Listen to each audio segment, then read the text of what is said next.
Good morning दोस्तों। Good morning sir. कैसे हैं आप लोग? बहुत बढ़िया सर। मेरा नाम संजय वर्मा है और मैं ग्लेज में ग्लोबल डायमंड डिस्ट्रीब्यूटर हूं। दोस्तों, ये ट्रेनिंग सेशन जिसे सक्सेस ओरिएंटेशन कहते हैं, इसमें मैं आप सबका स्वागत करता हूं। सबसे पहले मैं उन सभी डिस्ट्रीब्यूटर्स से मिलना चाहूंगा जिन्होंने अभी अभी होम शॉप्स खोलकर ग्लेज बिजनेस शुरू किया है, या फिर वो जो पहली बार इस सेशन को अटेंड कर रहे हैं। मैं रिक्वेस्ट करूंगा कि आप सब लोग प्लीज अपनी अपनी जगह पर 1 मिनट के लिए खड़े हो जाएं। दोस्तों, जोरदार तालियां होनी चाहिए हमारे परिवार में जुड़े इन सभी नए सदस्यों के लिए। जी नहीं दोस्तों, जोरदार तालियां। Thank you, thank you, thank you very much, thank you very much दोस्तों। तो दोस्तों, इस ट्रेनिंग सेशन को हम एक बहुत ही अहम सवाल से शुरू करते हैं, क्योंकि उसके बगैर हमारा इस सेशन में बैठने का कोई फायदा नहीं है। देखते हैं कि आप में से उसका सबसे अच्छा जवाब कौन देता है। मेरा सवाल है कि आपने ग्लेज बिजनेस को क्यों शुरू किया? मैं डेफिनेटली ये कह सकता हूं कि आप में से किसी ने भी शौकिया तौर पर इस बिजनेस को शुरू नहीं किया होगा। यस और नो? Yes sir. तो फिर आपने ग्लेज बिजनेस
वही प्यार जो मां के दिल में अपने बच्चे के लिए होता है। दोस्तों, मैं नहीं जानता कि आप में से कितने लोगों ने अपनी जिंदगी में प्यार किया होगा, पर मैं इतना जरूर जानता हूं कि जब आदमी किसी से प्यार करने लग जाता है तो वो उसे पाने के लिए दुनिया की किसी भी हद को पार कर जाता है। वह दुनिया में किसी भी समस्या से भिड़ने को तैयार हो जाता है, किसी से भी लड़ने को तैयार हो जाता है, चाहे वो समाज ही क्यों ना हो, चाहे अपने दोस्त रिश्तेदार ही क्यों ना हो, या फिर वो अपने माँ बाप ही क्यों ना हो जिन्होंने उसे जन्म दिया है। यस और नो? दोस्तों, चाहे सारी दुनिया उसके अगेंस्ट हो जाए, वो फिर भी अपने प्यार को पाने के लिए कुछ भी करने को तैयार हो जाता है। वो किसी भी चैलेंज को एक्सेप्ट कर लेता है। ये जरूरी नहीं है कि आपका प्यार किसी लड़की या फिर लड़के के लिए ही हो। प्यार तो किसी भी चीज से हो सकता है। दोस्तों, लाइफ में अगर आप कामयाब होना चाहते हैं तो पहले आपके पास अपने सपने होने चाहिए, फिर उन सपनों से बेपनाह प्यार होना चाहिए। यस, फिर उन सपनों से बेपनाह प्यार होना चाहिए। यस और नो? यस और नो? अब आप लोग सोच रहे होंगे कि सर, अपने सपनों से प्यार कैसे किया जाता है? चलिए, आज मैं आपको सपनों से प्यार करना भी सिखाता हूं। यहां पर जितने भी लोग बैठे हैं वो शायद कुछ सपने जरूर देखते होंगे। जैसे कि आप में से जो लोग जवान हैं उनके सपने होंगे बड़ी बड़ी गाड़ियां खरीदना, बड़े और महंगे होटलों में खाना खाना, पार्टीज करना, डिस्को जाना, फुल एंजॉयमेंट वाली लाइफ जीना। यस और नो? यस और नो? और जो मिडिल एज के लोग होंगे उनके सपने उनकी बीवी और बच्चों से जुड़े होंगे। आप में से जो ज्यादा उम्र के होंगे वो इस कंपनी में सोशल ड्रीम्स लेकर आए होंगे। दोस्तों, सपने चाहे जैसे भी हों, उसके लिए सबसे पहले मन में प्यार होना चाहिए। अब अपने सपनों से प्यार कैसे करते हैं, यह मैं आपको एक उदाहरण से समझाने की कोशिश करता हूं। अच्छा, हम में से कितने लोग हैं जिनका सपना एक कार खरीदने का है? प्लीज हाथ ऊपर करके बताएं। हाँ जी जी जी, आप बताइए, क्या आप कार खरीदना चाहते हैं? Yes sir. अच्छा, आपका नाम क्या है? मुकेश कुमार। मुकेश कुमार। मुकेश कुमार, कौन सी कार खरीदना चाहते हैं आप? सर हम सेंट्रो लेना चाहते हैं। सेंट्रो। अच्छा, आपको मालूम है कि सेंट्रो कितने की आती है? सर 3-4 लाख रुपए की। 3-4 लाख। क्या मुकेश कुमार आपको सेंट्रो की सही कीमत नहीं पता? नहीं पता सर। दोस्तों, यही प्रॉब्लम है। अगर मुकेश को सच में अपने सपने से प्यार होता तो मुकेश को अपनी सेंट्रो के बारे में सब कुछ मालूम होता कि सेंट्रो का कौन सा मॉडल लेना है, उसका कौन सा रंग लेना है, सेंट्रो की सीट्स कवर कैसे होने चाहिए, उसमें कौन कौन सी एक्सेसरी लगवानी है। मुझे लगता है मुकेश उस सेंट्रो की फोटो अपनी जेब में डालकर घूमता। मुकेश के इर्द गिर्द हर जगह सेंट्रो ही मौजूद रहती। मुकेश के बेडरूम में, मुकेश के बाथरूम में, मुकेश के ड्राइंग रूम में, मुकेश के ऑफिस में, यानी उठते बैठते खाते पीते सोते जागते काम करते वक्त हर समय मुकेश को सेंट्रो ही नजर आनी चाहिए थी। क्यों दोस्तों? Yes sir. यहां तक कि मुकेश को अपने पर्स में भी सेंट्रो की फोटो रखनी चाहिए थी, ताकि जब भी मुकेश का दिल करता मुकेश पर्स निकालकर उसको देख लेता। क्यों दोस्तों, ऐसे करना चाहिए था या नहीं करना चाहिए था? करना चाहिए था। दोस्तों, अगर आप सच में सेंट्रो लेना चाहते हैं तो आपको अपनी सेंट्रो की हर फोटो के नीचे 2 चीजें लिखनी पड़ेगी। एक, सेंट्रो की कीमत, और दूसरा, उसे खरीदने का वक्त, कि कितने वक्त में आपको इस सेंट्रो को खरीदना है। दूसरा, वक्त, कि कितने वक्त में आप इस सेंट्रो को खरीदना चाहते हैं। दोस्तों, सिर्फ ड्रीम होना ही काफी नहीं है। ड्रीम होने के साथ साथ उस ड्रीम को पूरा करने के लिए एक टाइम लिमिट होनी भी जरूरी है। तो मिस्टर मुकेश, आप ये सेंट्रो कार कितने वक्त में खरीदना चाहते हैं? 2-3 सालों में। 2 सालों में या 3 सालों में? 3 सालों में। 3 सालों में। तो मिस्टर मुकेश, आपको अपनी सेंट्रो की फोटो के नीचे उसकी कीमत और वक्त दोनों लिखने हैं। तो मिस्टर मुकेश, क्या आज आप घर जाकर ये करने वाले हैं? हाँ सर, जरूर।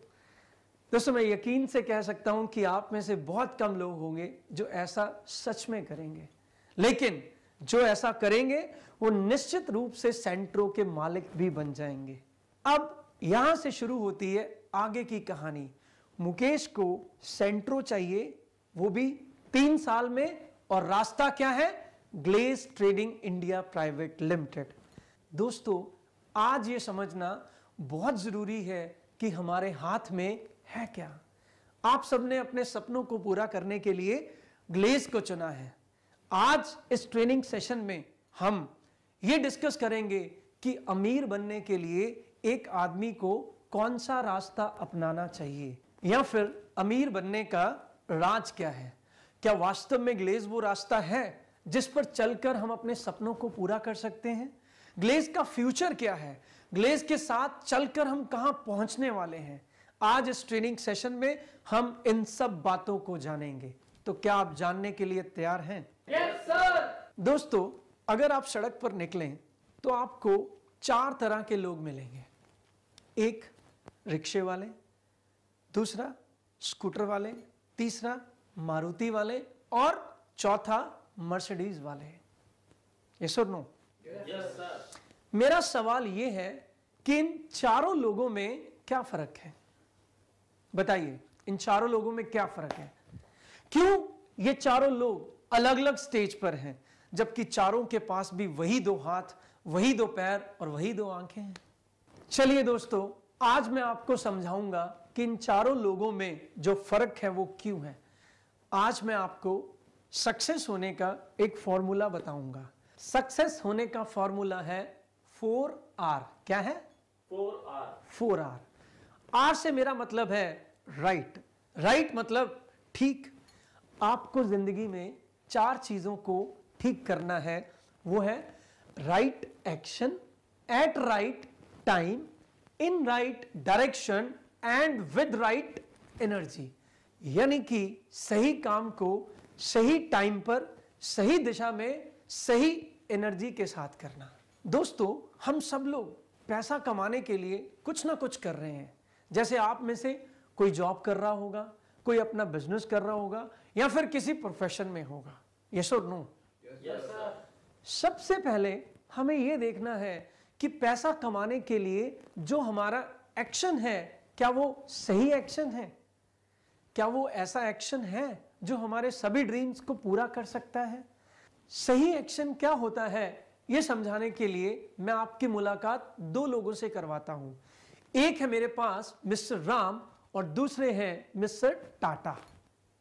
अगर राम की बात करूं तो वो एक आम इंसान है और मिस्टर टाटा टाटा कंपनी के मालिक हैं। दोस्तों, जब भी हम किसी अमीर आदमी को देखते हैं तो हमारे मन में सबसे पहले यह ख्याल आता है कि इसकी किस्मत बड़ी अच्छी होगी, और जब किसी गरीब इंसान को देखते हैं तो यह सोचते हैं कि इसकी किस्मत बड़ी खराब होगी। यस और नो? Yes sir. सोचते हैं। दोस्तों, मैं ये तो नहीं कहूंगा कि हमारी जिंदगी में किस्मत का कोई रोल नहीं होता, लेकिन ये जरूर कहूंगा कि किस्मत का रोल बहुत कम होता है। चलिए एक बात बताइए, मैंने साल भर पढ़ाई नहीं की और मैं फेल हो गया, तो क्या मेरी किस्मत खराब है? नहीं सर। बिल्कुल भी नहीं। जब मैंने पढ़ाई नहीं की तो फेल ही होना था। दूसरी तरफ मैं साल भर पढ़ता रहा, पर जिस दिन मेरा एग्जाम था उस दिन मेरा एक्सीडेंट हो गया और मैं एग्जाम नहीं दे पाया, जिसकी वजह से मैं फेल हो गया। अब यहां पर मेरी किस्मत खराब थी। यस और नो? Yes sir. इसका मतलब इंसान की जिंदगी में किस्मत से ज्यादा उसके कर्म इंपॉर्टेंट होते हैं, उसका एक्शन इंपॉर्टेंट होता है।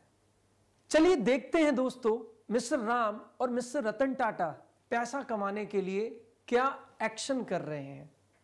राम की बात करूं तो राम एक नौकरी पेशा इंसान है और महीने का 10,000 रुपया कमा रहे हैं। 10,000 रुपए कमाने के लिए इन्हें हर रोज 8 घंटे काम करना पड़ता है। संडे की इनकी छुट्टी होती है, इसका मतलब महीने के 25 दिन ये काम करते हैं। 8 घंटों को 25 दिनों से मल्टीप्लाई करूं तो इन्होंने एक महीने में 200 घंटे काम किया। इनकी मंथली सैलरी है 10,000 रुपए।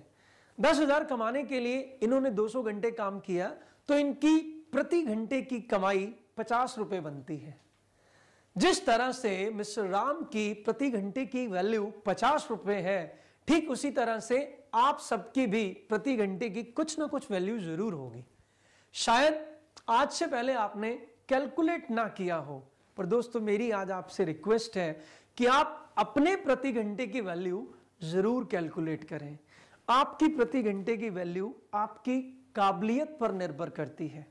चलिए अब राम की बात करें तो राम रोज 8 घंटे काम कर रहे हैं और 50 रुपए प्रति घंटे के हिसाब से उनको कमाई हो रही है। तो इसका मतलब एक दिन में उन्होंने 400 रुपए कमाए। जब वो 25 दिन काम करेंगे तो महीने का 10,000 रुपया कमा लेंगे। जितना काम राम अब कर रहे हैं, अगर वो उससे आधा करेंगे तो उससे क्या होगा? उनकी कमाई आधी हो जाएगी सर। बिल्कुल ठीक, उनकी कमाई आधी हो जाएगी। यानी कि राम की कमाई राम द्वारा दिए गए टाइम पर निर्भर करती है। अब अगर राम 10,000 रुपए से ज्यादा कमाना चाहते हैं तो उन्हें क्या करना पड़ेगा? बड़ी सीधी सी बात है, उन्हें और ज्यादा काम करना पड़ेगा। अब आपके हिसाब से अगर राम और ज्यादा काम करना चाहें तो ज्यादा से ज्यादा कितने घंटे काम कर सकते हैं? 6 घंटे। 6 घंटे? 4 घंटे। 4 घंटे? मेरे ख्याल से 8 घंटे। 4 घंटे, 6 घंटे या फिर 8 घंटे। अब दोस्तों ये तो नहीं हो सकता कि राम 24 के 24 घंटे काम करना शुरू कर दें। अगर उन्होंने ऐसा करना शुरू कर दिया तो मुझे लगता है राम का राम नाम सत्य भी हो सकता है। क्यों दोस्तों? यस और नो? हमें राम को अमीर आदमी बनाना है, उन्हें स्वर्ग नहीं पहुंचाना है। मेरे ख्याल से अगर राम ज्यादा से ज्यादा काम भी करें तो वो 16 घंटे से ज्यादा काम नहीं कर पाएंगे, और अगर संडे की छुट्टी भी ना करें तो ज्यादा से ज्यादा महीने में 30 दिन ही काम कर पाएंगे। 16 घंटे रोज के और 30 दिन महीने के काम किया तो वो महीने में 480 घंटे ही काम कर पाएंगे। 50 रुपए प्रति घंटे के हिसाब से उन्हें 480 घंटे का 24,000 रुपए मिल जाएगा। तो दोस्तों, मिस्टर राम ने अपने आप को सूली पर टांग कर पूरी जी जान लगाकर काम किया तो वो फिर भी 24,000 रुपए से ज्यादा पैसा एक महीने में नहीं कमा पाएंगे, क्योंकि उनके पास 480 घंटे से ज्यादा काम करने के लिए टाइम नहीं है। इससे ज्यादा वो काम कर नहीं सकते और इससे ज्यादा वो पैसा भी नहीं कमा सकते। क्या 24,000 महीने का कमाकर राम अपने सपनों को पूरा कर पाएंगे? बिल्कुल भी नहीं। जिस तरह से राम पैसा कमा रहे हैं उसे लीनियर इनकम कहते हैं, उसे लीनियर इनकम कहते हैं। लीनियर इनकम का मतलब होता है अकेले काम करना। क्या लीनियर इनकम राइट एक्शन है दोस्तों? बिल्कुल भी नहीं। लीनियर इनकम से 3 वक्त का खाना तो खाया जा सकता है, पर अपने सपनों को पूरा नहीं किया जा सकता। दुनिया की टोटल आबादी के तकरीबन 85% लोग इसी इनकम में काम कर रहे हैं, और ये वही लोग हैं जो अपने सपनों को पूरा नहीं कर पा रहे हैं और दोष अपनी किस्मत को दे रहे हैं। चलिए अब दूसरी ओर मिस्टर टाटा पर नजर मारते हैं और देखते हैं कि पैसा कमाने के लिए इनका एक्शन क्या है। इनके बहुत सारे कारोबार हैं, बहुत सारी फैक्ट्रियां हैं। अगर इनकी किसी एक फैक्ट्री की बात करूं तो उसमें हजारों एम्प्लॉय काम कर रहे होंगे। मान लीजिए कि इनकी किसी एक फैक्ट्री में 2000 एम्प्लॉय काम कर रहे हैं, और ये भी मान लेते हैं कि मिस्टर राम इन्हीं की फैक्ट्री के एक एम्प्लॉय हैं। ये अपने हर एम्प्लॉय को राम की तरह ही 10,000 रुपए हर महीने के दे रहे हैं। दोस्तों, कोई भी मालिक अपने एम्प्लॉय को फ्री में सैलरी नहीं देगा, कम से कम उससे दोगुना काम करवाएगा।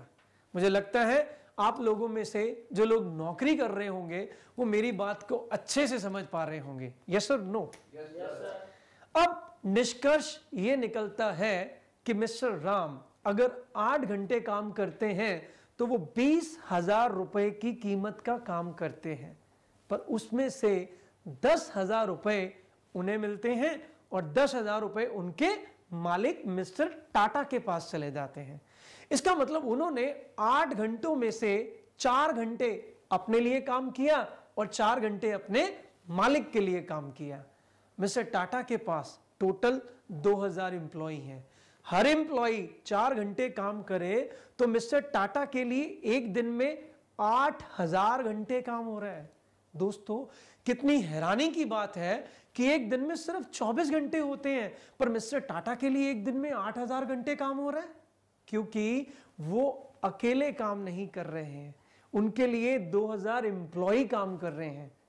अब अगर उनके लिए 8,000 घंटे काम हो रहा है तो उसके बदले में उन्हें कमाई भी हो रही होगी। जैसा कि मैंने पहले बताया था कि मिस्टर राम की 1 घंटे की कमाई 50 रुपए है, पर उन्हें 50 रुपए तब मिलेंगे जब वो 100 रुपए का काम करेंगे। उनके 100 रुपए में से 50 रुपए उनके मालिक मिस्टर टाटा के पास चले जाएंगे। इसका मतलब ये हुआ कि मिस्टर टाटा को भी हर घंटे के बदले में 50 रुपए की कमाई ही हो रही है। मिस्टर टाटा के लिए कितने घंटे काम हो रहा था? 8,000 घंटे। अब अगर 50 रुपए को 8,000 घंटों से मल्टीप्लाई कर दें तो उनकी एक दिन की कमाई बन जाती है 4 लाख रुपए। कितनी? 4 लाख। कितनी? 4 लाख रुपए। 4 लाख रुपए। दोस्तों, जिस तरह से मिस्टर टाटा पैसा कमा रहे हैं उसे कहते हैं लेवरेज इनकम। क्या कहते हैं? Leverage income. क्या कहते हैं? Leverage income. जब आपके लिए बहुत सारे लोग काम करते हैं, मतलब आपके साथ बहुत सारे लीवर जुड़ जाते हैं, तब आपकी इनकम लेवरेज इनकम बन जाती है। लेवरेज इनकम की कोई सीमा नहीं होती है। इस इनकम में आप जितना पैसा चाहें उतना पैसा कमा सकते हैं। दुनिया के तकरीबन 15% लोग जो कामयाब लोग हैं वो इसी इनकम में काम कर रहे हैं। और दोस्तों, इसी इनकम को हम राइट एक्शन कह सकते हैं, क्योंकि लीनियर इनकम में काम करते करते अगर आपको कुछ हो जाता है तो आपकी इनकम होनी बंद हो जाती है। मतलब आप खत्म तो आपकी इनकम खत्म। पर लेवरेज इनकम में अगर आपको कुछ हो भी जाता है तो ये इनकम आनी बंद नहीं होती। अब ये सारी बात समझने के बाद हम इस निष्कर्ष पर पहुंचते हैं कि राइट एक्शन लेवरेज इनकम ही है। अब आप सबको ये बात तो बड़े अच्छे से समझ में आ गई होगी कि बहुत सारा पैसा सिर्फ लेवरेज इनकम में काम करके ही कमाया जा सकता है। पर लेवरेज इनकम में जाने का मतलब है आपके पास भी कोई फैक्ट्री हो, उस फैक्ट्री में बहुत सारे लोग काम करते हो। अब दोस्तों, कोई छोटी बड़ी फैक्ट्री लगाने के लिए लाखों करोड़ों रुपए की इन्वेस्टमेंट करनी पड़ेगी। लोगों से काम करवाने के लिए उन्हें अच्छी खासी सैलरियां देनी पड़ेगी। उस फैक्ट्री की हजारों लाखों रुपए की रनिंग कॉस्ट होगी। तो कुल मिलाकर अगर आपके पास लाखों करोड़ों रुपए हैं तो ही आप लेवरेज इनकम में शिफ्ट होने के बारे में सोच सकते हैं। तो क्या आपके पास लाखों करोड़ों रुपए की इन्वेस्टमेंट है? नहीं सर। है? नहीं सर। अब अगर आपके पास लाखों करोड़ों रुपए की इन्वेस्टमेंट नहीं है तो आप लेवरेज इनकम में शिफ्ट नहीं हो सकते। लीनियर इनकम में काम करके अमीर हुआ नहीं जा सकता और लेवरेज इनकम में जाने के लिए हमारे पास लाखों करोड़ों रुपए की इन्वेस्टमेंट नहीं है। अब करें तो क्या करें दोस्तों? शुक्र है भगवान का कि उन्होंने हमारी झोली में ग्लेज जैसी बिजनेस अपॉर्चुनिटी को डाल दिया, क्योंकि ग्लेज बिजनेस के अलावा हमारे पास बिना लाखों करोड़ों रुपए लगाए लेवरेज इनकम में जाने का कोई और दूसरा रास्ता ही नहीं है। जब आप ग्लेज बिजनेस को शुरू करते हैं तो आप अकेले होते हैं। तब आप जो भी काम करते हैं वो आपकी लीनियर इनकम होती है। फिर धीरे धीरे आप अपनी सेल टीम बनाते हैं, आपके साथ लोग जुड़ते चले जाते हैं और आप लेवरेज इनकम में शिफ्ट हो जाते हैं। जैसे जैसे आपकी सेल टीम बड़ी हो जाती है वैसे वैसे आपका टाइम भी बिल्कुल मिस्टर टाटा के टाइम की तरह मल्टीप्लाई होना शुरू हो जाता है। यहां भी लोग आपके लिए ठीक वैसे ही काम करते हैं जैसे मिस्टर टाटा के लिए कर रहे थे। फर्क सिर्फ इतना है कि यहां पर आपको लोगों से काम करवाने के लिए उन्हें कोई सैलरी नहीं देनी पड़ती। यस और नो? Yes sir. है ना कमाल की बात?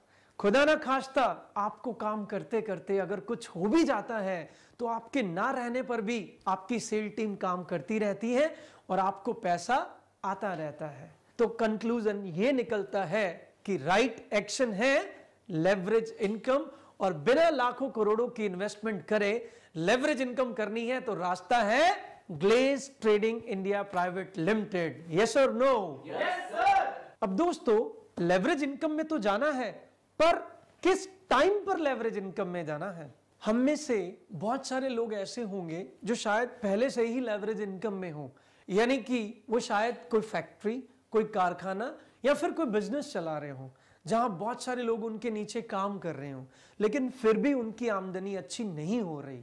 और उसके पीछे सिर्फ एक ही रीजन होता है, वो है राइट टाइमिंग। वो है राइट टाइमिंग। अब ये राइट टाइम क्या होता है? देखिए दोस्तों, हर बिजनेस के 3 फेस होते हैं। पहला इनिशियल फेस यानी शुरुआती दौर, दूसरा फेस ऑफ फेम यानी प्रसिद्धि का दौर, और तीसरा फेस ऑफ कंपटीशन मतलब प्रतियोगिता का दौर। इसको समझना बहुत आसान है। चलिए इसको मैं आपको एक उदाहरण देकर समझाता हूं। हम कंप्यूटर की बात करते हैं। भारत में कंप्यूटर का आगमन 80 के दशक में हुआ। शुरू में 80 के दशक में जिन कंपनियों ने इस इंडस्ट्री में हाथ डाला उनमें सबसे ऊपर नाम आता है विप्रो का, फिर इन्फोसिस, IBM, NIIT, एप्टेक। अगर बात करूं विप्रो के मालिक की तो उनका नाम है श्री अजीम प्रेम जी, जो कि सन 2000 में दुनिया के चौथे अमीर आदमी बन गए थे। दोस्तों, दुनिया के चौथे अमीर आदमी, और उन्होंने इतना पैसा कहां से कमाया? कंप्यूटर इंडस्ट्री से। 80 का दशक इस इंडस्ट्री के लिए शुरुआती दौर था।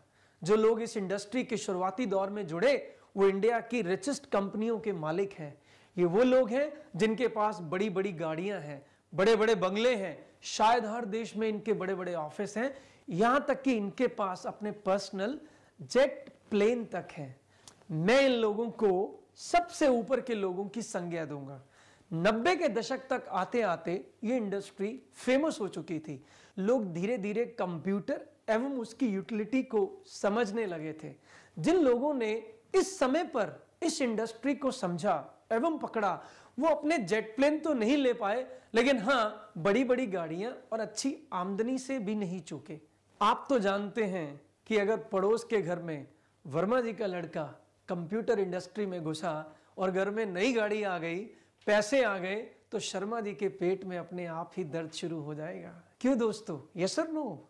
Yes sir. वो भी अपने लड़के को उसी फील्ड में जाने के लिए कहेंगे। ठीक इसी तरह से सन 2000 के आते आते लोगों का लाइफस्टाइल बदलते देखकर ये इंडस्ट्री इतनी पॉपुलर हो गई कि भेड़चाल शुरू हो गई और ये इंडस्ट्री अपने कंपटीशन फेज में पहुंच गई।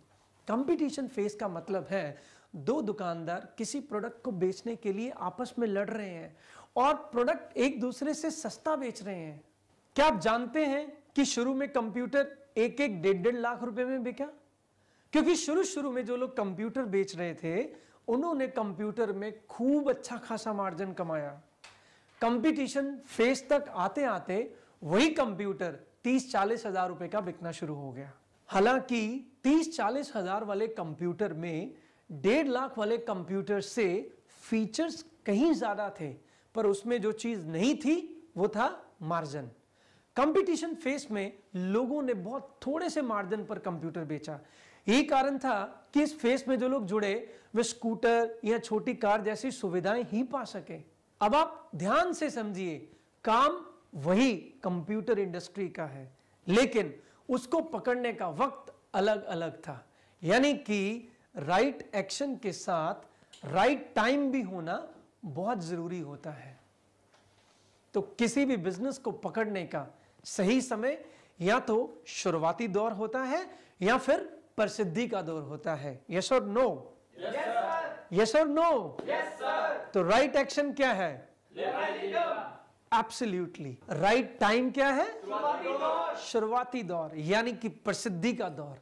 अच्छा, हम में से कितने लोग शुरुआती दौर में काम करना चाहेंगे? हाथ उठाकर बताएं। मुझे मालूम था आप सबके हाथ खड़े हो जाएंगे। लेकिन दोस्तों, इस फेस में काम करना आसान नहीं होता। ज्यादातर लोग इस फेस में काम करते वक्त भाग जाते हैं, क्योंकि इस फेस में लोग आपके साथ नहीं होते। आपको खुद पर भरोसा रखना होता है। इस फेस में आपको कोई सिखाने वाला नहीं होता। हालात आपके अनुकूल नहीं होते। आपको अपने आप को साबित करना होता है। आपको लोगों का विरोध और आलोचना सहनी पड़ती है। जरा सोचिए कि क्या 80 के दशक में कंप्यूटर बेचना आसान रहा होगा? 80 के दशक का computer black and white screen का था। 1 मिनट के लिए कल्पना करके देखिए कि उस समय आपके पास कोई ऐसी मशीन को लेकर आता जिसमें एक टीवी और बहुत सारे बटन लगे हों, जिन्हें दबाने से यह नहीं मालूम कि स्क्रीन पर क्या आएगा, और तब कोई आपको बोलता कि इसे खरीद लीजिए, ये सिर्फ 1 लाख रुपए का है। मेरा मानना है दोस्तों, 80 के दशक में 1 लाख की वैल्यू आज के 30-40 लाख के बराबर तो जरूर होगी। उस समय आपसे कोई 1 लाख रुपए में ब्लैक एंड व्हाइट स्क्रीन वाला कंप्यूटर खरीदने को बोलता तो क्या आप खरीदते? शायद नहीं।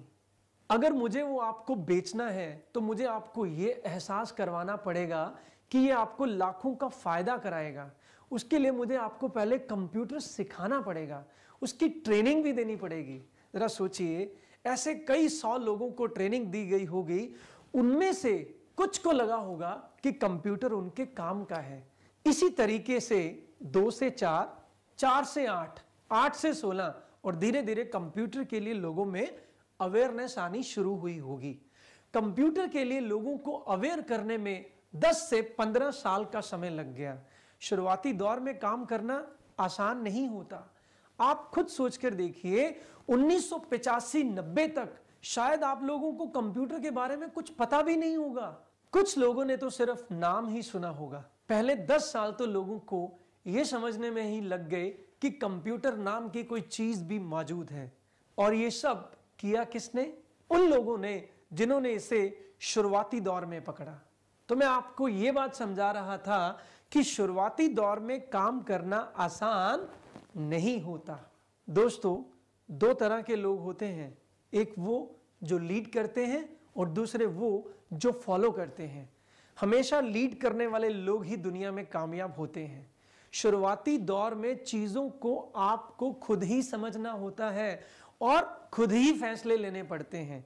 आपको कोई गाइड करने वाला भी नहीं होता।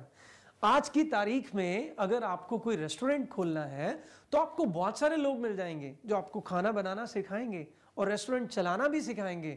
लेकिन शुरुआती दौर में ये ट्रेनिंग सेंटर भी खुद ही खोलने पड़ते हैं और लोगों की आलोचना भी सहनी पड़ती है। अच्छा, एक बात बताइए, लोग हर नई चीज की आलोचना क्यों करते हैं? क्या इसलिए कि उनके पास इसकी जानकारी नहीं होती? बिल्कुल भी नहीं दोस्तों, जब कंप्यूटर नया नया आया होगा तब उसके बारे में लोगों को अच्छे से जानकारी भी दी गई होगी। असल में ज्यादातर लोगों का किसी नई चीज को देखने का नजरिया ही नेगेटिव होता है। लोग किसी भी चीज की खूबियों को कम और कमियों को ज्यादा देखते हैं। ऐसा क्यों दोस्तों? आपने एक कहावत तो जरूर सुन रखी होगी कि practice makes a man perfect. सुनी है क्या? हेलो, सुनी है क्या? Yes sir. मतलब जिस चीज का हम जितना ज्यादा अभ्यास करते हैं हम उसमें उतना ही ज्यादा निपुण हो जाते हैं। दोस्तों, साइंस कहती है कि इंसान के दिमाग के दो हिस्से होते हैं, एक नेगेटिव ब्रेन और दूसरा पॉजिटिव ब्रेन। चलिए साइंस को छोड़िए, मैं आपको बड़ी सरल भाषा में समझाता हूं। आपने सुन रखा होगा कि एक मन की आवाज होती है और एक शैतान की। सुना है? Yes sir. सुना है? Yes sir. जब भी हम कोई गलत काम करने लगते हैं तो अंदर से एक आवाज हमें रोकती है कि ये मत करो, ये गलत है, फंस जाओगे, समस्या हो जाएगी। क्यों दोस्तों, ऐसे होता है ना? Yes sir. यस और नो? Yes sir. दोस्तों, इसे मन की आवाज कहते हैं, यानी कि ये आपका पॉजिटिव ब्रेन है जो आपको गलत चीजों को करने से रोकता है। तभी अंदर से एक और आवाज आती है जो कहती है कर दो, कुछ नहीं होता, बात की बाद में देख लेंगे, कोई समस्या नहीं होती। आती है ना ऐसी आवाज? Yes sir. यस और नो? Yes sir. दोस्तों, इस आवाज को शैतान की आवाज कहते हैं, यानी कि ये हमारा नेगेटिव ब्रेन होता है जो हमें गलत कामों को करने के लिए उकसाता है। अब मुझे सच सच जवाब दीजिए कि हम ज्यादातर किसकी बात मानते हैं, मन की या फिर शैतान की? शैतान की। ऑफ कोर्स शैतान की। यानी कि हम ज्यादातर अपने नेगेटिव ब्रेन की बात मानते हैं क्योंकि बचपन से लेकर अभी तक हमने इसी ब्रेन का इस्तेमाल किया होता है। इसको इस्तेमाल कर करके हमने इतना मजबूत कर दिया होता है कि ये पॉजिटिव ब्रेन के ऊपर हावी हो चुका होता है। अब आप सोच रहे होंगे कि सर हम तो नेगेटिव ब्रेन का इस्तेमाल करते ही नहीं। चलिए मैं आपको एक उदाहरण से समझाता हूं कि हम नेगेटिव ब्रेन का कितना ज्यादा इस्तेमाल करते हैं। जब 4-6 लोग इकट्ठे खड़े होते हैं तो आपस में नेगेटिव बातें करते हैं या फिर पॉजिटिव? नेगेटिव बातें सर। Of course negative. एक दूसरे की चुगलियां होती हैं, दुनिया भर की बुराइयों पर चर्चा की जा रही होती है। क्या आपने कभी किसी मर्सिडीज गाड़ी में से किसी अमीर आदमी को उतरते हुए देखा है जो चौराहे पर आकर खड़ा हो जाए और सिगरेट पीते हुए देश की समस्याओं पर चर्चा करे? नहीं सर। कि यार अपने देश का तो हाल ही बुरा है, देखो यहाँ सड़कें टूटी पड़ी हैं, बिजली यहाँ आती नहीं, ये कोई देश है भला? ऊपर से लेकर नीचे तक सब चोर हैं। कभी आपको ऐसा कोई इंसान मिला है? यस और नो? No sir. दोस्तों, उनका लक्ष्य ये सब बातें करने का नहीं है। उन्होंने अपनी सारी एनर्जी, सारा ध्यान, सारा समय सिर्फ और सिर्फ अपने आप को कामयाब बनाने पर लगाया होता है। वो लोग करोड़पति और अरबपति बनने में बिजी होते हैं और यही वो लोग होते हैं जो दुनिया के कामयाब लोग बनते हैं और दुनिया पर राज करते हैं। दोस्तों, अगर मैं ऐसे कामयाब लोगों की गिनती करने लग जाऊं तो ये हमारे देश की टोटल जनसंख्या का सिर्फ 10 से 15% हिस्सा ही होंगे। मिस्टर रतन टाटा, मुकेश अंबानी, अनिल अंबानी, राहुल बजाज, अजीम प्रेम जी, सुनील भारती मित्तल जैसे लोगों की बात करूं तो इन्हें तो हम उंगलियों पर ही गिन सकते हैं। इनसे थोड़े कम कामयाब और लखपतियों को शामिल कर लूं तब भी बड़ी मुश्किल से देश की पूरी जनसंख्या का सिर्फ 15% हिस्सा ही होगा जो इन कामयाब लोगों की श्रेणी में आता है। इन लोगों की कामयाबी का राज है इन लोगों का पॉजिटिव नजरिया। यही वो लोग हैं जो किसी नई चीज को लेकर आते हैं और बाकी के 85% नाकामयाब लोग इनका विरोध करते हैं। चलिए ये बात मैं आपको एक उदाहरण के साथ समझाता हूं। क्या आप लोगों ने राइट ब्रदर्स का नाम सुना है? कौन है सर? राइट ब्रदर्स वो थे जिन्होंने हवाई जहाज का आविष्कार किया था। क्यों दोस्तों, आपको क्या लगता है जब राइट ब्रदर्स ने अपने दोस्तों और परिवार वालों को यह बताया होगा कि वो एक ऐसी मशीन बनाने जा रहे हैं जिसमें लोग बैठकर उड़ सकेंगे, और ये बात उन्होंने तब बोली होगी जब लोगों ने सिर्फ और सिर्फ चिड़िया तोते ही उड़ते देखे हो? तो दोस्तों, आपको क्या लगता है उस वक्त लोगों की क्या प्रतिक्रिया रही होगी? लोगों ने उनका बहुत मजाक उड़ाया होगा, क्योंकि उस वक्त लोग उड़ने की कल्पना भी नहीं कर सकते थे। उन्होंने अपने इस काम को अंजाम तक पहुंचाने के लिए अपना घर गिरवी रख दिया, अपना सामान बेच दिया, जितना उधार वो अपने माँ बाप से ले सकते थे उन्होंने लिया। अब उनके माँ बाप ने भी उन्हें उधार देना बंद कर दिया। उनके दोस्त भी उनसे कतराने लगे कि कहीं वो उनसे पैसे उधार ना मांगने लगे।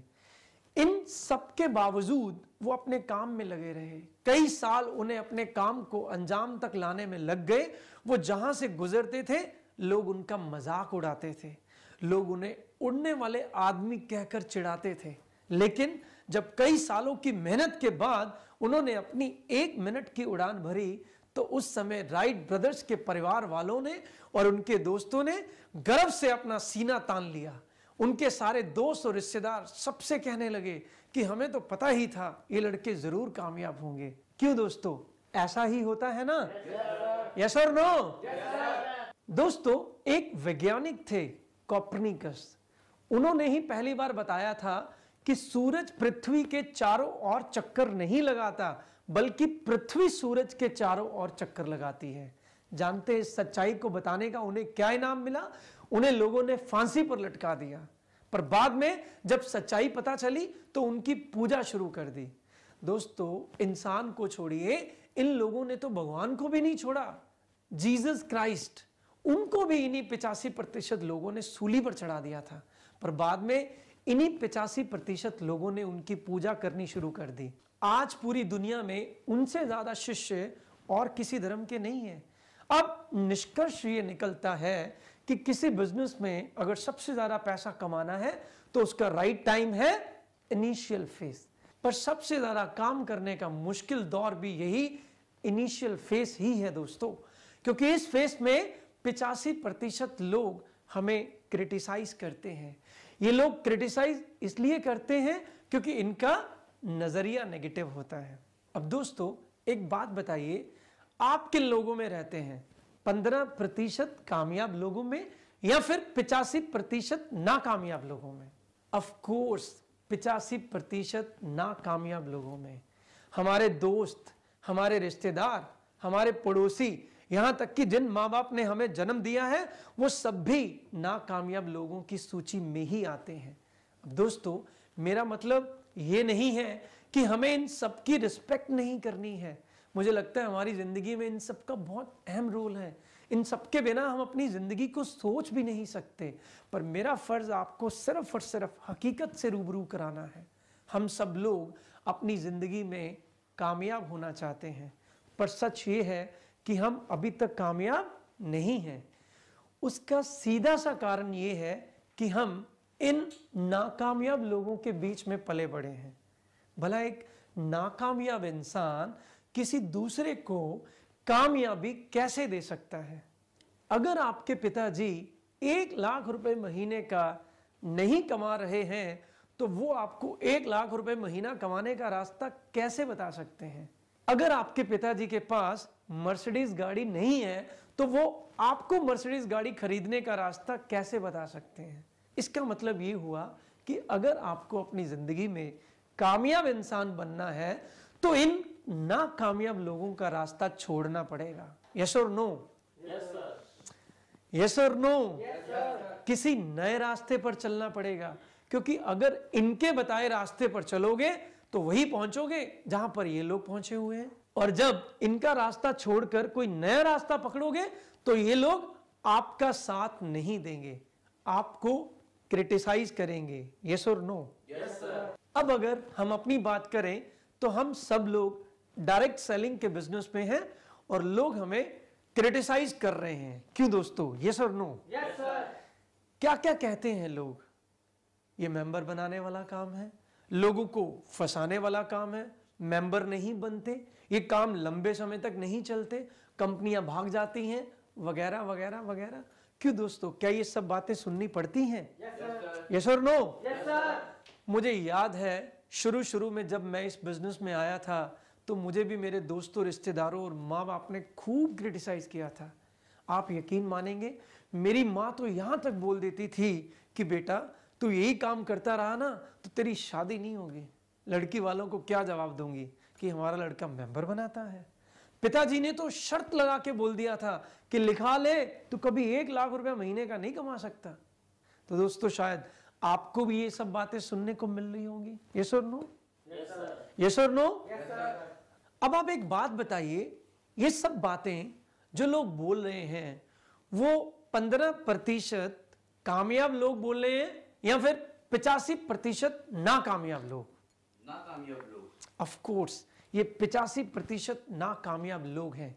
तो दोस्तों मैं आपको बधाई देता हूं कि आप जिस रास्ते पर चल रहे हैं वो रास्ता बिल्कुल सही है, क्योंकि हम जो काम कर रहे हैं, जिस रास्ते पर चल रहे हैं, वो रास्ता इनके रास्ते से अलग है। अब देखना यह है कि हम जो कर रहे हैं क्या वो सही है। अगर सही है तो फिर हम किसी के बोलने की परवाह नहीं करेंगे। ये लोग क्या कह रहे हैं कि हम मेंबर बनाते हैं, तो क्या हम मेंबर बनाते हैं दोस्तों? No sir. बिल्कुल भी नहीं।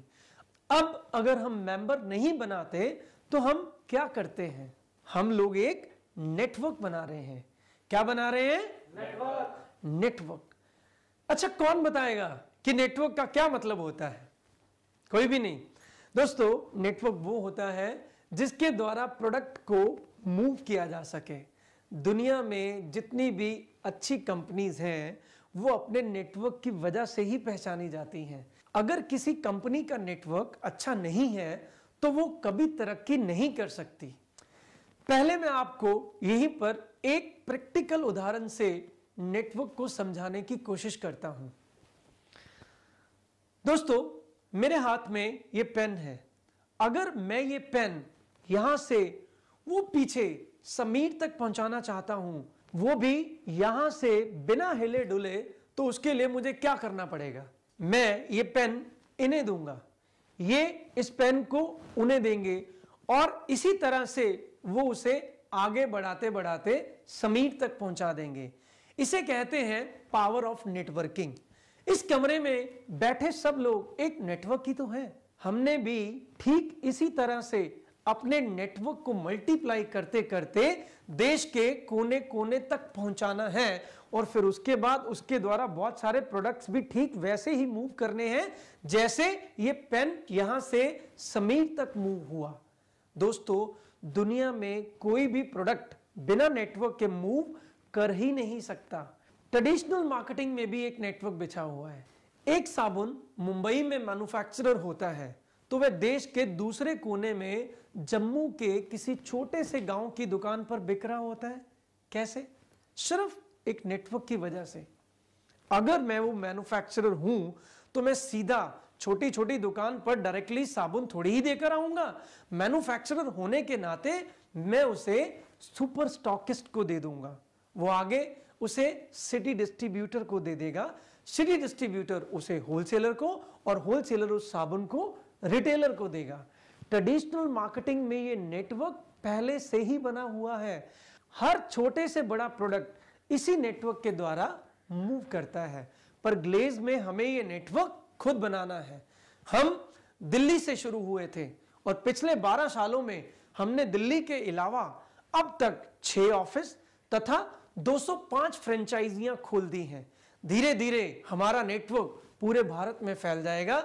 देखिए दोस्तों, लक्ष्य यहां भी प्रोडक्ट बेचना है और वहां भी, मगर तरीका थोड़ा सा अलग है। ट्रेडिशनल मार्केटिंग में भी प्रोडक्ट को मूव करने के लिए एक नेटवर्क की जरूरत होती है जो कि उनका पहले से ही बना हुआ है। इसी के द्वारा वो अपना प्रोडक्ट बेच रहे हैं, मगर डायरेक्ट सेलिंग में हमें नेटवर्क अभी डेवलप करना है। चलिए ट्रेडिशनल मार्केटिंग की तुलना डायरेक्ट सेलिंग के साथ करके देखते हैं। अगर कोई कस्टमर ट्रेडिशनल मार्केटिंग में पैसे खर्च करता है तो उसे सिर्फ और सिर्फ प्रोडक्ट मिलते हैं। कुछ को तो प्रोडक्ट के साथ बिल मिल जाता है, पर ज्यादातर को बिल भी नहीं मिलता। बिना बिल के प्रोडक्ट लेने का पहला नुकसान तो यह है कि प्रोडक्ट ओरिजिनल होगा या नहीं, इस बात की कोई गारंटी नहीं है। और दूसरा, सरकार को जाने वाले टैक्स की भी चोरी होती है। दूसरी ओर, जब कोई कस्टमर डायरेक्ट सेलिंग में पैसे खर्च करता है तो उसे हर प्रोडक्ट बिल के साथ मिलता है। चाहे कोई 20 रुपए का सामान ले या फिर 20,000 का, उसे बिल मिलना ही मिलना है। मतलब 100% ओरिजिनल प्रोडक्ट की गारंटी और सरकार को 100% टैक्स का भुगतान। प्रोडक्ट के साथ साथ कस्टमर को एक शानदार बिजनेस करने का मौका भी मिलता है, जिसमें वो काम करके लाखों करोड़ों रुपए कमा सकता है, और वो भी बिना किसी रिस्क के। उसे एक ऐसा बिजनेस करने का मौका मिलता है जिसमें वो अपने साथ साथ अपने चाहने वालों की भी जिंदगी बदल सकता है। अब आप बताइए कि ट्रेडिशनल मार्केटिंग द्वारा प्रोडक्ट खरीदना ज्यादा फायदेमंद है या फिर डायरेक्ट सेलिंग द्वारा? ऑफ कोर्स डायरेक्ट सेलिंग द्वारा। दोस्तों, अब अगर लोग डायरेक्ट सेलिंग के बारे में खराब बोलते हैं तो क्या हमें उनकी बातों को सीरियसली लेना चाहिए? No sir. लेना चाहिए? No sir. नहीं। क्या लोगों के खराब बोलने से ये डायरेक्ट सेलिंग बिजनेस फैलना बंद हो जाएगा? No sir. बिल्कुल भी नहीं। दोस्तों, एक बात ध्यान रखिए, जब आप कोई काम कर रहे हो और लोग उसका विरोध कर रहे हो, उसकी आलोचना कर रहे हो, तो समझ जाइए कि आप सफलता की ओर बढ़ रहे हैं। जिस दिन आपका नेटवर्क पूरे भारत में फैल जाएगा, उस दिन आप कितना पैसा कमाएंगे इसका आप अंदाजा भी नहीं लगा सकते। चलिए मैं आपको एक उदाहरण से समझाता हूं कि नेटवर्क की पावर क्या होती है। हम कोलगेट टूथपेस्ट की उदाहरण ले लेते हैं। दोस्तों, जब से मैंने होश संभाला है तब से कोलगेट टूथपेस्ट मार्केट में बिक रहा है। मेरा मानना है 10 में से कम 2 लोग ऐसे होंगे जो कोलगेट टूथपेस्ट इस्तेमाल करते होंगे। इसका मतलब ये हुआ कि पूरे भारत की आबादी का 20% हिस्सा कोलगेट का फिक्स कस्टमर है। हमारे देश की टोटल जनसंख्या लगभग 130 करोड़ है। मतलब 130 करोड़ में से 26 करोड़ लोग होंगे जो कोलगेट टूथपेस्ट इस्तेमाल करते होंगे। इनमें से किसी के घर में महीने भर में 1 कोलगेट टूथपेस्ट इस्तेमाल होता होगा, तो किसी के घर में 3 कोलगेट टूथपेस्ट इस्तेमाल होते होंगे। चलिए हम मान लेते हैं एवरेज हर घर में महीने भर में 2 टूथपेस्ट इस्तेमाल हो जाते होंगे। 26 करोड़ लोगों ने अगर हर महीने 2 टूथपेस्ट का इस्तेमाल किया तो कोलगेट कंपनी की एक महीने की सेल 52 करोड़ टूथपेस्ट की होती है। अगर कंपनी को हर टूथपेस्ट की बिक्री पर सिर्फ 1 रुपए का प्रॉफिट होता हो तो कंपनी की एक महीने की कमाई 52 करोड़ रुपए की होती है। दोस्तों, सोच कर देखिए, 52 करोड़ रुपए, और वो भी एक महीने की कमाई। क्यों? क्योंकि कोलगेट कंपनी के पास उसके प्रोडक्ट को यूज करने वाले 26 करोड़ लोगों का नेटवर्क है। कंपनी को 26 करोड़ लोगों का नेटवर्क बनाने में जरूर कई साल लग गए होंगे, पर जब एक बार उन्होंने नेटवर्क बना लिया तो उस नेटवर्क की वजह से उन्हें हर महीने रेगुलर इनकम होती होगी। ये होती है नेटवर्क की पावर। दोस्तों, अब ठीक इसी तरह से आप लोगों ने भी ग्लेज में काम करते हुए एक नेटवर्क बनाना है और फिर उस नेटवर्क के जरिए प्रोडक्ट्स को हर महीने बेचकर रेगुलर पैसा कमाना है। दोस्तों, अगर हम ग्लेज में 10 लोगों को बिजनेस प्रेजेंटेशन दिखाते हैं तो उसमें से कम 2 लोग अपनी होम शॉप खोलकर ग्लेज बिजनेस शुरू करते हैं। यस और नो? Yes sir. हमारे देश की जनसंख्या लगभग 130 करोड़ से भी ज्यादा है। इस हिसाब से भी देखें तो 26 करोड़ लोग कंफर्म ग्लेज बिजनेस शुरू करेंगे। यस और नो? Yes sir. अभी कंपनी में पिछले 12 सालों में लगभग 18 लाख लोग बिजनेस डिस्ट्रीब्यूटर बन चुके हैं, यानी कि 25 करोड़ 20 लाख लोग अभी भी आपका इंतजार कर रहे हैं। चलिए मान लेता हूं आपने ग्लेज बिजनेस में 5 साल जम के काम किया और आपका सिर्फ 20,000 लोगों का नेटवर्क बन गया। अब ये जो आपका 20,000 लोगों का नेटवर्क बना है, ये 20,000 लोग नहीं है, ये 20,000 परिवार हैं, ये 20,000 होम शॉप्स हैं। आज ग्लेज की प्रोडक्ट रेंज में 65 से भी ज्यादा प्रोडक्ट्स हैं और हमारे सारे ही प्रोडक्ट्स लोगों की रोजमर्रा की जरूरत के प्रोडक्ट्स हैं। मेरा मानना है कि एक मिडिल क्लास परिवार में भी हर महीने कम से कम 1,500-2 हजार रुपए के प्रोडक्ट्स यूज हो जाते होंगे। क्यों दोस्तों? Yes sir. यानी एक परिवार कम से कम 5 आईपी के प्रोडक्ट्स इस्तेमाल करता होगा। अगर 20,000 लोगों ने हर महीने 5 आईपी के प्रोडक्ट खरीदे तो आपके नेटवर्क में एक महीने में 1 लाख आईपी के प्रोडक्ट बिक जाते हैं। जैसा कि आप जानते हैं कि हमारी कंपनी में एक आईपी 100 रुपए का है, तो इसका मतलब यह हुआ कि आपके नेटवर्क में एक महीने में 1 करोड़ आईपी वैल्यू के प्रोडक्ट्स की बिक्री हो जाती है और आपको आपके लेवल के अनुसार इस पूरी 1 करोड़ की टर्नओवर पर कमीशन मिलता है। दोस्तों, बिजनेस प्लान के अनुसार आपको एवरेज 4 से 5% का कमीशन मिलता है। अब 1 करोड़ का 4% भी लगाऊं तो महीने के 4 लाख रुपए बन जाते हैं और ये 4 लाख रुपए आपके नेटवर्क में लोगों के सिर्फ प्रोडक्ट इस्तेमाल करने पर आ रहे हैं। आपके नेटवर्क में लोग हर महीने बार बार प्रोडक्ट्स का इस्तेमाल करेंगे और आपको बार बार 4 लाख रुपए आएंगे।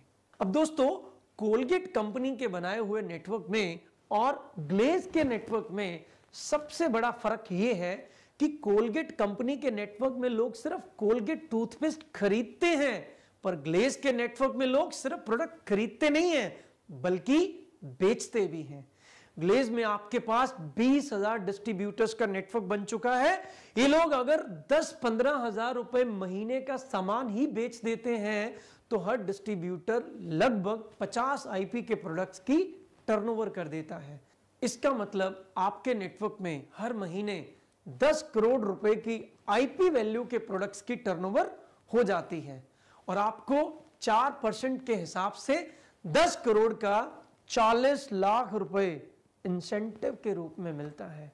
सोच के देखिए दोस्तों, 40 लाख रुपए महीना, जो कि आपको बार बार हर बार आना है तब तक जब तक लोग हमारा साबुन लगाते रहेंगे, हमारे शैम्पू से नहाते रहेंगे, हमारे टूथपेस्ट से दांत चमकाते रहेंगे, तब तक ये 40 लाख रुपए आपको आते रहेंगे। अब इसके लिए अगर हम जिंदगी के 5 साल दिन रात एक करके मेहनत कर भी दें तो मुझे लगता है उसके बदले में हमें जो मिलने वाला है वो हमारी मेहनत से कई गुना बढ़कर होगा। यस और नो? यस और नो? अब निष्कर्ष ये निकलता है कि हम जो कर रहे हैं उसका आने वाले टाइम में बहुत बड़ा फ्यूचर है। हम भी हर बड़ी कंपनी की तरह अपना नेटवर्क बना रहे हैं। अब बताइए, आपको इस काम में कोई बुराई नजर आती है? No sir. बिल्कुल भी नहीं। फिर दोस्तों, लोग हमें क्रिटिसाइज क्यों कर रहे हैं, हमारा विरोध क्यों कर रहे हैं? आपको याद है लोगों ने कंप्यूटर का भी विरोध किया था, राइट ब्रदर्स का भी विरोध किया था, कॉपरनिकस का भी विरोध किया था, याद है कि नहीं? यस और नो? यस और नो? लोग डायरेक्ट सेलिंग का विरोध इसलिए कर रहे हैं क्योंकि डायरेक्ट सेलिंग भारत में अपने इनिशियल फेज पर है। आप में से किसने हाथ खड़ा किया था कि मैं इनिशियल फेज में काम करना चाहता हूं? मैंने। तो दोस्तों, मैं आपको मुबारकबाद देता हूं कि भगवान ने आपको डायरेक्ट सेलिंग के इनिशियल फेज में काम करने का मौका दिया है। एक बार जोरदार तालियां आप सभी के लिए, जोरदार तालियां। पर दोस्तों, इनिशियल फेज में काम करना आसान नहीं है। कर पाएंगे? इनिशियल फेज में लोग आपका साथ नहीं देंगे। क्या अकेले लड़ पाएंगे दोस्तों? यस और नो? अगर आप इसी जोश के साथ लड़ गए और इनिशियल फेज में काम कर गए तो डायरेक्ट सेलिंग इंडस्ट्री के राइजिंग स्टार बनने से दुनिया की कोई भी ताकत आपको रोक नहीं सकेगी। दोस्तों, अगर आप इसी जोश के साथ लड़ गए और इनिशियल फेज में काम कर गए तो डायरेक्ट सेलिंग इंडस्ट्री के राइजिंग स्टार बनने से दुनिया की कोई भी ताकत आपको नहीं रोक सकती। अब आप सोच रहे होंगे कि हर गली मोहल्ले में हमें कोई ना कोई ऐसा शख्स जरूर मिल जाता है जो या तो कोई डायरेक्ट सेलिंग कंपनी में काम कर रहा होता है या फिर पहले से ही किसी कंपनी में काम करके छोड़ चुका होता है। भारत में इतने सालों से इतनी सारी नेटवर्किंग कंपनियां चल रही हैं, तो फिर इस इंडस्ट्री का इनिशियल फेज कैसे हुआ? क्यों दोस्तों, क्या ऐसी बात आपके मन में आती है? यस और नो? यस और नो? दोस्तों, ये जरूरी नहीं है, ये जरूरी नहीं है कि नेटवर्किंग कितने सालों से भारत में चल रही है, कितने लोग नेटवर्किंग कंपनियों में काम कर रहे हैं। जरूरी ये है कि जब तक लोग इस इंडस्ट्री के बारे में खराब बोलते रहेंगे तब तक इस इंडस्ट्री का इनिशियल फेज रहेगा। जैसे शुरू में लोग कंप्यूटर के लिए भी खराब बोलते रहे, ये इंडस्ट्री अपने प्रसिद्धि के दौर में तब आएगी जब लोग इस इंडस्ट्री की तारीफ करेंगे, जब माँ बाप घर पर ये बात करेंगे कि मैंने अपने बच्चे को डॉक्टर नहीं नेटवर्कर बनाना है, जब लड़की वाले शादी करते वक्त पूछा करेंगे कि लड़का काम क्या करता है, आगे से जवाब आएगा पिछले 5 सालों से ग्लेज में काम कर रहा है और ग्लोबल डायमंड डिस्ट्रीब्यूटर बन चुका है, तो लड़की वालों का जवाब होगा फिर तो रिश्ता पक्का है जी। जब टीवी चैनल वाले डायरेक्ट सेलिंग में काम करके कामयाब हुए लोगों के इंटरव्यू लेंगे तब इस इंडस्ट्री का प्रसिद्धि का दौर आएगा मेरे दोस्तों। यस और नो? Yes sir. मैं आप सबको एक बात और बताना चाहूंगा कि डायरेक्ट सेलिंग इंडस्ट्री का जन्म आज से तकरीबन 50-55 साल पहले अमेरिका में हुआ था। अमेरिका की जनसंख्या लगभग 30 करोड़ है, जबकि हिंदुस्तान की जनसंख्या लगभग 130 करोड़। दोस्तों, इतनी कम जनसंख्या वाले देश में पिछले 50-55 सालों से डायरेक्ट सेलिंग इंडस्ट्री चल रही है, वहां भी अभी तक इस इंडस्ट्री का कंपटीशन फेस नहीं आया। भारत में तो इस इंडस्ट्री को शुरू हुए अभी 15-20 साल ही हुए हैं। तो सोच के देखिए, भारत में इस इंडस्ट्री को कंपटीशन के दौर में आने में तो मुद्दतें लग जाएंगी, यानी कि भारत में इस इंडस्ट्री का फ्यूचर बहुत बड़ा और ब्राइट है। जरा सोच के देखिए दोस्तों कि अगर ऐसा हो, आज रात कुछ चमत्कार हो कि सुबह जब सब लोग उठे तो बोले ग्लेज की जय, ग्लेज की जय, यानी कि सबके सब लोग डायरेक्ट सेलिंग के लिए पॉजिटिव हो जाएं, तो आप किसको ग्लेज का डिस्ट्रीब्यूटर बनाएंगे? जिसे आप बिजनेस प्रेजेंटेशन के लिए अप्रोच करेंगे वो तो पहले से ही ग्लेज में काम कर रहा होगा, यानी कि वो तो इस इंडस्ट्री का कंपटीशन फेस होगा। इसलिए हम भाग्यशाली हैं कि हम शुरुआती दौर में हैं। क्या आप जानना चाहते हैं दोस्तों कि हमारा काम क्या है? हमें सिर्फ 130 करोड़ लोगों की राय बदलनी है। उन 130 करोड़ लोगों को समझाना है कि डायरेक्ट सेलिंग सबसे बेहतरीन तरीका है अपने प्रोडक्ट को मार्केट करने का। हमें उन्हें समझाना है कि डायरेक्ट सेलिंग एक क्रांति ला सकती है अपने देश के अंदर, चाहे देश के लोगों के विचारों का सवाल हो या उनकी आमदनी का सवाल हो या फिर उनकी सोच का सवाल हो या सोशल एक्टिविटी का सवाल हो। लेकिन सवाल यह उठता है कि क्या हम ऐसा कर पाएंगे? दोस्तों, क्या हम ऐसा कर पाएंगे? उसके लिए हमें कुछ भी नहीं करना है, सिर्फ एक एक करके उन्हें ग्लेज में इंट्रोड्यूस करना है। अगर यहां 10 लोग बिजनेस प्रेजेंटेशन देखते हैं तो 9 लोग पॉजिटिव हो जाते हैं, यानी कि 90% लोगों की हम राय बदल देते हैं। लेकिन 9 में से सिर्फ 2 लोग ही बिजनेस शुरू करते हैं, 7 नहीं करते। उनकी अपनी पर्सनल वजह है, लेकिन ये जो दो लोग बिजनेस करते हैं इनसे हमारी स्ट्रेंथ बढ़ती है। तो आखिरकार हम इस निष्कर्ष पर पहुंचते हैं कि राइट एक्शन है लेवरेज इनकम और राइट टाइम है इनिशियल फेज, और दोनों ही चीजें आज आपके पास हैं। अब तीसरी चीज है राइट डायरेक्शन। दोस्तों, हम शुरुआती दौर में तो आ गए, अब अगली चीज है सही दिशा। जैसा कि आप जानते हैं हर गली मोहल्ले में लोग डायरेक्ट सेलिंग कंपनियों के साथ जुड़े हुए हैं, उन्हें भी लेवरेज इनकम और इनिशियल फेज में काम करने का मौका मिला, पर फिर भी वो इस इंडस्ट्री में काम करके लखपति करोड़पति नहीं बन पाए, क्योंकि शुरुआती दौर में काम करते वक्त हमारे पास सही दिशा यानी कि सही नॉलेज भी होनी चाहिए। सही नॉलेज के लिए एक सही टीचर की जरूरत होती है, जो कि शायद उन लोगों को नहीं मिला होगा। और इस मामले में हम सब बहुत भाग्यशाली हैं, क्योंकि हमारे पास मिस्टर चेतन हांडा जी जैसे जीनियस टीचर हैं। हमें कुछ भी नहीं करना, सिर्फ उनके बनाए हुए ट्रेनिंग सिस्टम को ब्लाइंडली फॉलो करना है। यानी कि हमें ग्लेज के एजुकेशन सिस्टम को ब्लाइंडली फॉलो करना है। ग्लेज में दिए जाने वाले ट्रेनिंग प्रोग्राम्स को बार बार अटेंड करना है। अगर आप ठीक डायरेक्शन में काम नहीं करेंगे तो आप यहां भी कामयाब नहीं हो पाएंगे। मैंने अक्सर देखा है कि ज़्यादातर लोग ट्रेनिंग लेने से भागते हैं। उन्हें लगता है कि उन्हें तो सब कुछ पता ही है, लोगों को डिस्ट्रीब्यूटर ही तो बनाना है, यूं चुटकी बजाकर बना देंगे, सामान ही तो बेचना है, इसमें कौन सी बड़ी बात है। दोस्तों, अगर सच में बड़ी बात ना होती तो हर गली मोहल्ले में डायरेक्ट सेलिंग में काम कर रहे लोग लखपति और करोड़पति बन गए होते। दुनिया का हर छोटा बड़ा काम करने से पहले सीखना पड़ता है। दोस्तों, बिना सीखे आप एक चपाती भी नहीं बना सकते। लाखों करोड़ों रुपए कमाने की तो बात ही दूर है।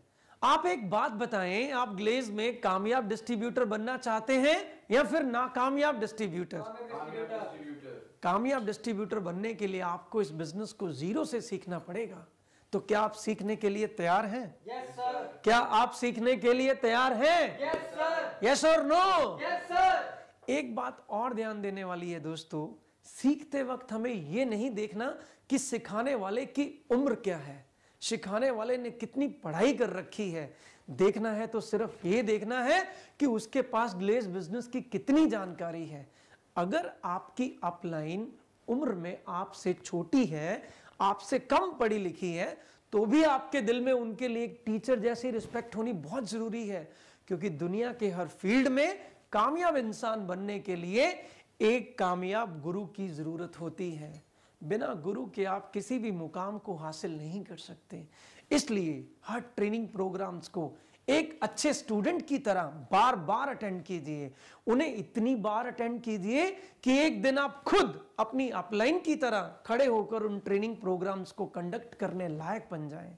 क्योंकि अगर आप ये चाहते हैं कि आपका नेटवर्क पूरे भारत में फैल जाए, तो आपको स्टेज पर खड़े होकर लोगों को गाइड करना ही पड़ेगा। यस और नो? Yes sir. चौथी और आखिरी चीज है दोस्तों, राइट एनर्जी, जो कि इस बिजनेस में रीढ़ की हड्डी है। दोस्तों, इस बिजनेस में कामयाब होने के लिए एंथुजियाज्म यानी कि जोश का बहुत बड़ा रोल होता है। आप में 24 घंटे एनर्जी रहनी चाहिए, जोश रहना चाहिए, उत्साह रहना चाहिए। आपके चेहरे से हमेशा खुशियां झलकनी चाहिए। इस बिजनेस में सफलता के लिए 30% एजुकेशन का और 70% मोटिवेशन और उत्साह का रोल होता है। मैं इस बात को आपको एक उदाहरण से समझाने की कोशिश करता हूं। मान लीजिए मुझसे यहां से कोई राजौरी गार्डन का रास्ता पूछता है, तो मैंने उसे बताना शुरू किया कि आप इस बिल्डिंग से उतरते ही राइट होंगे, थोड़ा सा सीधा जाने पर आपको एक पुल मिलेगा, उसके नीचे से राइट हो जाना और सीधा जाना, आपको एक रेड लाइट मिलेगी। रेड लाइट क्रॉस करने के बाद पहले कट से राइट हो जाना, वहां मार्केट दिखेगी, वही राजौरी गार्डन है। फिर उसने अगला प्रश्न पूछा कि यहां से राजौरी गार्डन कितना दूर है? मैंने कहा यहां से 3-4 किलोमीटर होगा। उस बेचारे को पैदल जाना था। 3-4 किलोमीटर का नाम सुनकर उसकी आधी हवा वहीं पर खराब होगी। दोस्तों, यहां पर जो मैं बात आपको बताना चाहता हूं वो ये है कि उस व्यक्ति को मैंने राजौरी गार्डन का रास्ता बताया, क्या डूज और डोंट्स है वे भी बताए। ये सब एजुकेशन है जो उसे मंजिल का रास्ता बताती है। बिना एजुकेशन के क्या वो राजौरी गार्डन पहुंच सकता था? यस और नो? बिल्कुल भी नहीं। लेकिन जैसे ही उसे पता चला कि 3-4 किलोमीटर का रास्ता उसे अकेले ही तय करना है, तो वो डिमोटिवेट हो गया। उसे लगा कि वो अकेले धूप में पैदल ये रास्ता कैसे तय कर पाएगा। अब उसे मोटिवेशन की जरूरत है। अब हमें उसे उसकी ताकत का एहसास कराना होगा, उसे मोटिवेट करना होगा। इसके लिए शायद हमें उसे कुछ ऐसे लोगों से मिलवाना पड़ेगा जो देखने में और हालात में ठीक उसके जैसे हो या उससे भी नीचे हो, और उन्होंने ये दूरी कुछ ही मिनटों में दौड़कर तय की हो। तो दोस्तों, एजुकेशन आदमी को मंजिल का रास्ता बताती है और मोटिवेशन उस मंजिल तक पहुंचाने में ताकत देती है। वो आदमी जितना ज्यादा मोटिवेट होगा वो उतनी जल्दी उस मंजिल तक पहुंचेगा। मोटिवेशन आदमी के काम करने की स्पीड को बढ़ाती है। अब सवाल यह पैदा होता है कि आदमी को मोटिवेट कैसे किया जाए। दोस्तों, मोटिवेशन कभी भी एक जगह पर कायम नहीं रह सकती। ये या तो बढ़ती है या फिर घटती है। जब हम एक बार किसी को मोटिवेट करते हैं तो उसका असर सिर्फ अगले 48 घंटे तक ही रहता है और उसके बाद उसका असर धीरे धीरे खत्म होने लगता है।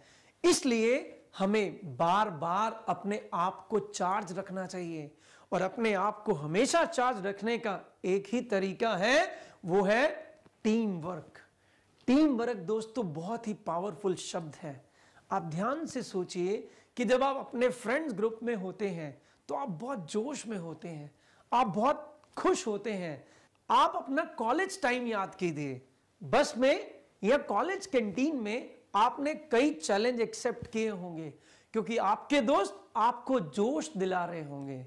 इसलिए मैं ये कहता हूं कि अगर आप इस बिजनेस में टीम बनाकर काम करते हैं तो हर बड़ी से बड़ी समस्या भी छोटी लगने लगती है। लेकिन दोस्तों, टीम वर्क बिना रिलेशनशिप के पॉसिबल नहीं है। आपकी टीम में जो भी सदस्य हैं उनमें आपस में बहुत ही प्यार और विश्वास का रिश्ता होना चाहिए। टीम के सदस्यों को एक दूसरे की काबिलियत पर विश्वास होना चाहिए। उन्हें हर एक चीज मिलकर करनी चाहिए, चाहे वो काम हो या फिर एंजॉयमेंट।